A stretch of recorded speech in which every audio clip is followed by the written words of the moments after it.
High wait করো।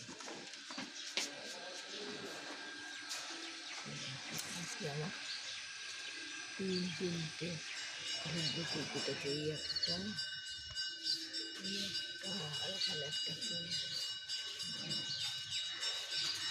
একটা কুড়ি, একটা আর এই মাথায় একটা, তিনটে ফুল ফুটেছে।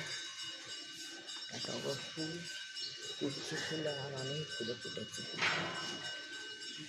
আমার একটা পান গাছ আছে, এই যে আমার জামাইবাবু এই পান গাছটা ছোট্ট দিয়েছিল, আজকে এত বড় হয়ে গেছে পান গাছটা। গাছগুলো আমার রয়েছে এখানে আওতা বলে বারান্দায়, তো গাছগুলো ঠিক হচ্ছে না।